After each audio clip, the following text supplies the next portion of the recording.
যখনই মানুষ নামাজে দাঁড়ায় আল্লাহ পাক তার দিকে দৃষ্টি নিবদ্ধ করে, এবং যখন মানুষ এদিক ওদিক তাকানো শুরু করে নামাজে আল্লাহ পাক মুখ ঘুরিয়ে নেন।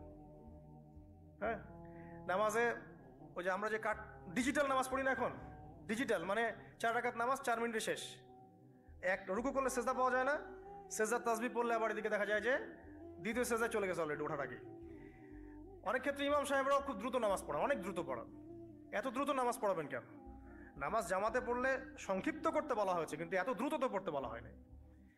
এখনো দেখবেন মক্কা মদিনায় গিয়ে নামাজ দেখবেন, মাশাআল্লাহ, নামাজটা তাদের মাশাআল্লাহ এটার প্রশংসা না করলে হকাতে হবে না। নামাজটা অসাধারণ, ধীর স্থির ভাবে ফজরের নামাজ 20 মিনিট 15 মিনিট 20 মিনিট পড়াচ্ছে নামাজ, রিল্যাক্স। নামাজে দাঁড়ালে চমৎকার তেলাওয়াত হচ্ছে, আপনি ভুলে যাচ্ছেন নিজেকে। তেলাওয়াত হবে চমৎকার, এবং সবচেয়ে ভালো যিনি তেলাওয়াত করতে পারেন তাকে নামাজে দিতে হবে।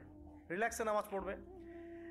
ক্ষেত্র বিশেষে আপনি শর্ট করতে পারেন, কিন্তু সব সময় কেন আমরা 4 রাকাত নামাজ 3 মিনিটে শেষ করে দিব? আবার নামাজের পর দোয়াটা হবে লম্বা, অথচ নামাজটাই ছিল দোয়া, নামাজটাই কিন্তু দোয়া।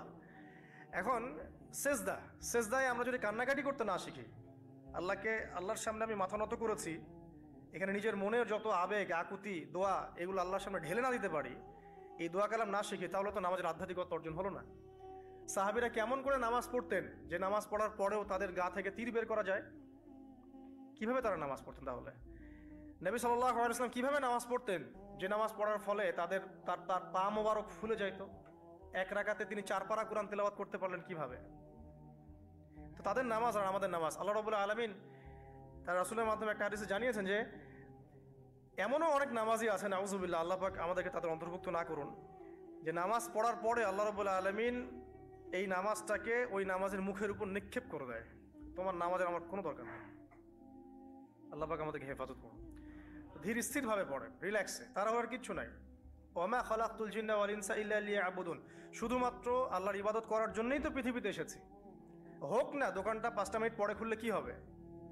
হ্যাঁ, জমিতে যান, জমিতে আধা ঘন্টা পরে গেলে কি হবে?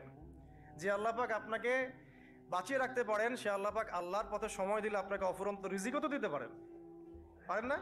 আপনি আল্লাহর হয়ে যান, বাকি সব আল্লাহ আপনার দায়িত্ব নিয়ে নিবে ইনশাআল্লাহ। আপনি নিজে আল্লাহর হয়ে যান, আপনার সবকিছু দায়িত্ব কে নিয়ে নিবে? আল্লাহ নিয়ে নিবে। আল্লাহ পাক আমাদেরকে ধীর স্থির ভাবে আধ্যাত্মিকত্ব অর্জন করে নামাজ পড়ার তৌফিক দান করুন, আমিন। তো দেখুন, আল্লাহকে পাওয়ার সবচেয়ে সেরা মাধ্যম কি? নামাজ। তার আগে বলেছি নবী সাল্লাল্লাহু আলাইহি ওয়াসাল্লামের অনুসরণ। আল্লাহকে পাওয়ার তৃতীয় একটা মাধ্যম বলে দিই আমি, সওম বা রোজা রাখা। অল্প সময় গুটিয়ে নিচ্ছি, সওম বা রোজা রাখা। রোজা কেন আল্লাহকে পাওয়ার মাধ্যম জানেন? কারণ রোজা রাখা অবস্থায় আমরা কিন্তু গোপনে পানাহার করি না, করি? আমরা রোজা রেখেছি, গোপনে কিন্তু পানি খেতে পারি, কেউ দেখবে না। গোসল করছেন, আপনি পানি খেতে পারেন, কেউ দেখবে না। লুকিয়ে লুকিয়ে আপনি কিন্তু খাবার খেতে পারেন, কেউ দেখবে না, বাসায় কেউ নাই দেখার, কিন্তু আপনি খান না।